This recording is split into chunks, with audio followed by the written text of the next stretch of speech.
Good afternoon, everyone. I hope you're having a wonderful Tuesday. Now, today is the second day of our theme, which is God is with me. And it's also the second day for our memory verse. I hope you've been practicing. Are you ready to do it with me? Okay. Be strong and courageous.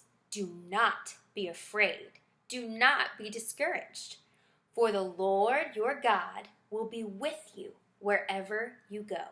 Joshua 1:9. Let's do it one more time. Be strong and courageous. Do not be afraid. Do not be discouraged. For the Lord your God goes with you wherever you go. Joshua 1:9. Now, it seems a little silly to have a memory verse from Joshua and be talking about God is with me without going over the story of Joshua and the city of Jericho. When thinking about stories in the Bible about God being with a person, it's one of the stories that stands out the most. So that is what we are going to read today and talk about how impossible or how different that story would have ended if God wasn't with Joshua and the Israelites. So I hope you're nice and comfy, and if you have your Bible, you can read along with us. I am reading out of the Jesus Storybook Bible, but if you want to find Joshua chapter 3 and 6 in your Bible, you can read along with me. It may sound a little bit different, but that's okay. The story is the same. Okay, you ready? Let's begin. The warrior leader.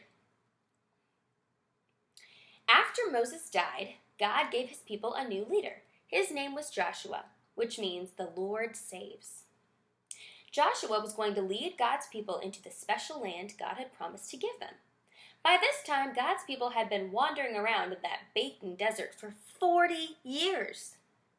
So you can imagine how sick they were of sand and anything yellow and tents and walking and being hot. And how happy they were to reach the edge of the desert and see their beautiful new home right there in front of them, all cool and green and lovely. There was only one problem: Jericho. Jericho was a city, but it wasn't just any old city. It was a fortress, and it stopped anyone from getting into the land. The people looked at Jericho, at the big, giant, scary walls all around it, at the tall, towering ramparts, at the heavy iron gates bolted shut, at each other.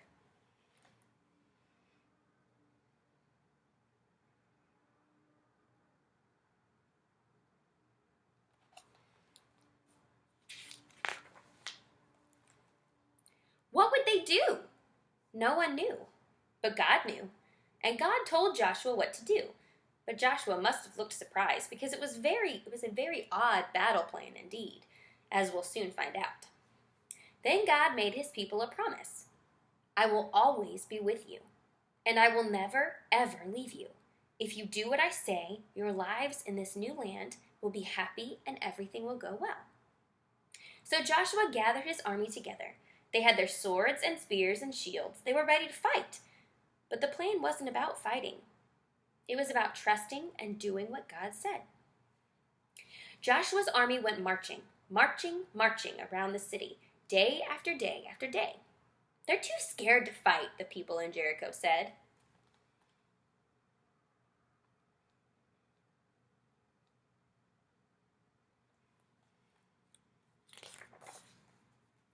But they were wrong. God's people weren't scared. They were waiting for God to tell them what to do next. On the seventh day, God told his people to march around the city not once, but 7 times. Then God told everyone to make as much noise as they could. Has anyone ever told you to make as much noise as you possibly can? Well, imagine that noise. Add 39,999 other people making that noise too, and you get the idea. Ear-splitting. And as it turned out, stone-splitting too, because the huge, strong walls of Jericho just crumbled to the ground as if they were made of sand. Jericho vanished in a great cloud of dust.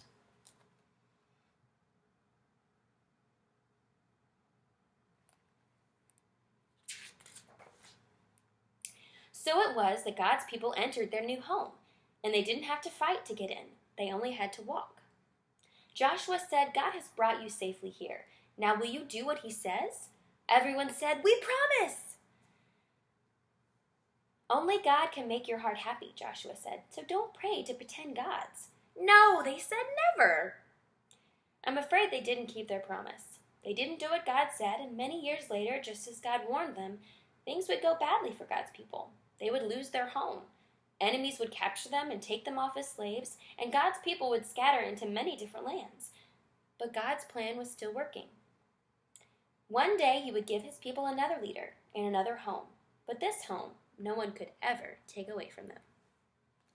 Now, the story of Joshua and Jericho is probably one of the greatest victory stories for God in the Bible, because it's just so fantastic to believe that in a time of weaponry and outsmarting your enemy and having to fight to win a battle, here is a story of a battle that was won simply by marching and making noise.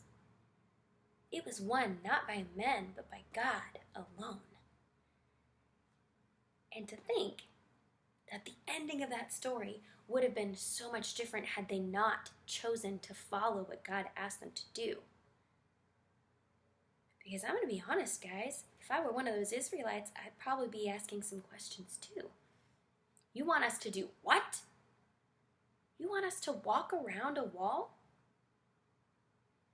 That's it?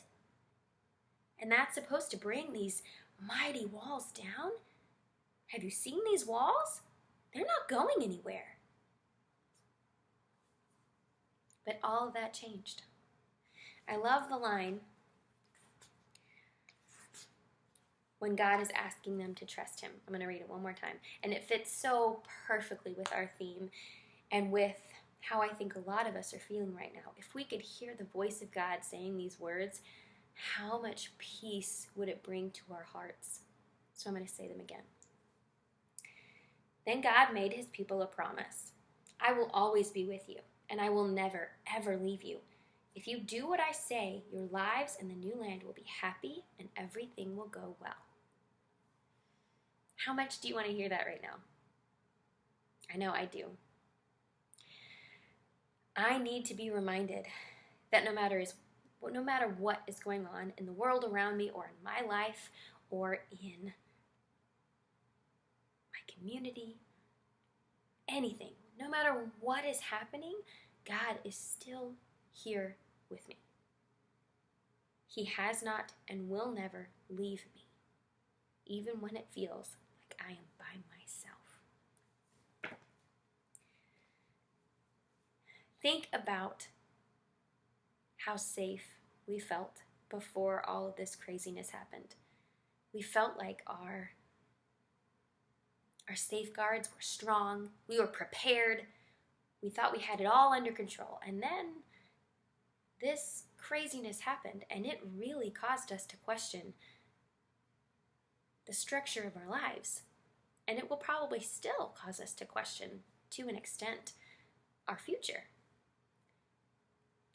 But the one constant through all of this, and I hope you know this, and if not, this is a great reminder, the one constant is that no matter how we continue to meet, whether it's virtually or it's back in our church building, no matter what, our God is the same, and our God is with us.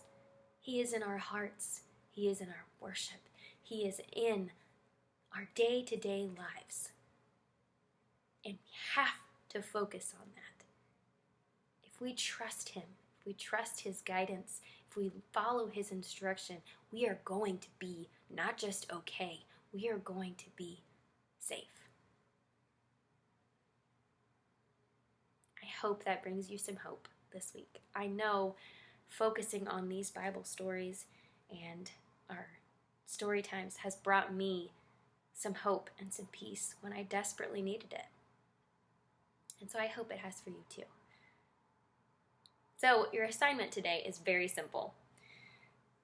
Read the story of Joshua and Jericho.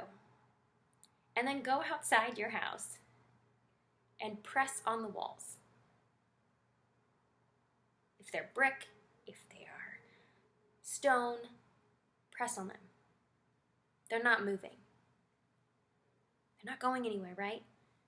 Imagine how the Israelites felt going up to the stone walls of Jericho and feeling how strong they are. And then imagine how amazing it was to see them fall because of God's faithfulness.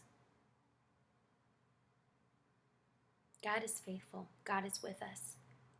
The same God who tore down the walls of Jericho is going to get us through this crisis. That I am sure. I love you guys. I will see you tomorrow.